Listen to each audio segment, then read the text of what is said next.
day, everyone. It's now the beginning week of February, and the sun is shining, but it's very, very cold. So it augurs well for the fact that the sun is shining after weeks and weeks of rain. But we didn't come here for the weather report. Right, we're going to take a look now at the Forgotten Temple of Tharizdun, written by Gary Gygax and published in 1982. Now, basically what the model is about is a combination of wilderness travel and exploration with dungeon exploration at the end. They basically go through the wilderness, exploring the mountain regions to try and find the forgotten temple of Tharizdun. Now the creatures that are put in the mountain range are very typical of mountains. There's no sort of clash with the ecology of the creatures there. They are logical and therefore work well when the player characters encounter the creatures. There's no questions as to what the devil is a mummy doing there, for example. So that's pretty alright. Then we come to the Temple of Tharizdun itself.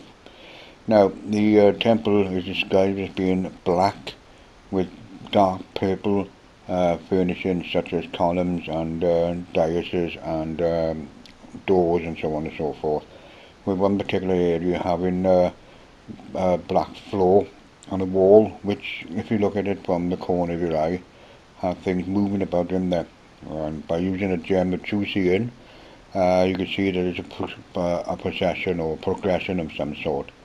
The whole thing is very, very atmospheric, with the descriptions of the rooms written by Gary Gygax as making the atmosphere a bit more real and more vivid. And the Dungeon Master continues to explain or reveal the stone basil being black in the dungeon itself and with the purple bits, and keeps emphasizing them all the way through. It gives a kind of eerie, otherworldly feeling to the temple itself. On the later stages of the model, you find yourself then in the under temple, and where you've got to sort of solve some puzzles. And once you solve the puzzles, you're then down into the place called the Black Cyst, where the ending is, and you also find out the form, or rather something that's supposed to be Tharizdun. But you're never quite sure, because there's a block in the dungeon itself, which is described as being 12 foot long, 4 foot high and 6 foot wide. On it rests a shape wrapped in black haze. Under the haze is something so black that all light is lost to it. The eyes hurt to look at it, and the gaze avoids doing so. So, is it the Tharizdun, or is it something else? The playing characters are forcibly reminded that this particular place is stinking of evil, and it belongs to Tharizdun, former creature of great power back in the old days, and this particular creature is very, very, very evil. There's a lot of sort of feel and emphasis to that throughout the whole of the model, and the playing character never quite escape from it. Like I said, it's that eerie atmosphere that Gygax aimed for and actually got, which makes the playing characters sort of fearful of going down that particular corridor or going into that particular room, fearing that something's going to be pretty bad in there. In the main, though, it's mostly the creatures of normal, fundamental nature, as in trolls, dire wolves, orcs and stuff like that, which is kind of disappointing in some respects. There are other creatures there of evil aspect, but they're very few and far between, such as shades, ghosts and whatnot. You don't find so many of them. But you do find a few creatures in there that are sort of typified of Tharizdun itself and kind of go with that in the model. So that's good. Right, so I got the praise is the model is very, very dense, with Gygax describing just about anything and everything going on in each room or each aspect of the Temple of Tharizdun. And there's a lot of information that he passes through, so a Dungeon Master can answer a lot of questions that the playing characters may come up with, purely simply because the information is furnished by Gygax in the description passages of the model itself. It's very dense, so you have to read it at least 3 or 4 times to be able to get a grasp or a grip on the actual rooms itself and all the different traps and tricks and puzzles that he provides. That's the positives on it. Like I said before, earlier on, the atmosphere is also a positive. You can get that kind of weird sort of feeling of dread and so on. There's also the unexplained mystery of Tharizdun himself or itself, which never really given a full explanation of what he or she is, or even what it is. Just a very nasty personage from way back when, dripping with evil and sort of has a huge influence on the temple. So that's the good points of the model. Now to the bad. Now, before I carry on any further, I will explain that this model was actually written in a month. It put together artwork, play tested, well not so much play tested, but edited, written by Gygax and produced in a month. And I think this was a kind of rebel action by Gygax because a lot of the models were being produced by TSR at the time. Took several months to be produced, and he proved that he can do this in a month. A full-fledged model out into the public to buy, and that was it. That's the kind of point. Problem is, it is a bit rushed in some respects, and you can't tell that because of the artwork. Now, that's one of the bugbears I've got in this model, is that the artwork isn't very good at all. The front cover is dreadful. It's got snakes entwining around a grey figure, which is having some sort of magical symbol, an ant or something, and the face is featureless. It's not very good at all. Now, some people would argue that the artwork is typical or typifies the model itself, and it goes well with it. But I don't agree with that at all. I think it's just simply dreadful. It does turn out that the artwork was done by a fellow called Lawrence Shook's mother. She sort of went and did the whole thing, and not only just the exterior, but the interior artwork was done as well. And it's not very good, in my opinion. It's not. The thing is, you see, if it's supposed to be giving an atmosphere and air to the model itself, then only the dungeon master can see it. The artist Karen Nelson, which is Eric Nelson Shook's mother. Yeah, so if the dungeon master can only see it, and only he or even she would get that sort of feel for the kind of things in the model, that atmosphere through the artwork. But the player characters don't, because obviously they can't see inside the model, so they don't know the artwork is there. But in my own personal opinion, the artwork is not very good at all. Now, the other bit of criticism I got is the maps. Now, the guy Eric Shook decided to draw a mountain range, and boy did he draw a mountain range. He must have drawn every single mountain in the whole of Greyhawk and slapped it down on this one particular map. Because you take a look at it, there's a farrago of mountain peaks all over the place. And okay, there's numbered sequences here which shows you where each part of the key in the model itself, so you simply go to the relevant passage when you look at the number and take it from there. But you got to look at this several times to be able to spot where 18 is, for example, or even 10 or 8. You've got to look at it several times over and over to be able to get a feel for the map itself, which is not very good in my opinion. I think they could have easily simplified it a lot more. Like putting, say, the Underground Railroad map with the lines, and you just simply depict those in an easier fashion. And this mess, if you ask me, it is a mess. So I'm not entirely enamored of that map at all. So that with the artwork and the map. And also then is the room descriptions. The problem is, as I said earlier on, that Gygax throws everything into the descriptions of each room, but you don't know where the readout part of it is. You know, you've got to read it 3 or 4 times and then tell the playing characters exactly what they are seeing whenever they go into any particular area.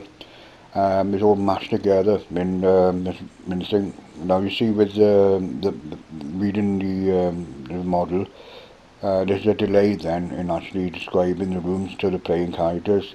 while it tries to lift out of the text what it's supposed to be saying to the player about that particular room, and then the rest of the text is read by the dungeon master, him or herself, to be able to say what the characters happen to the characters when they go into the room or interact with the room or any other part of the model.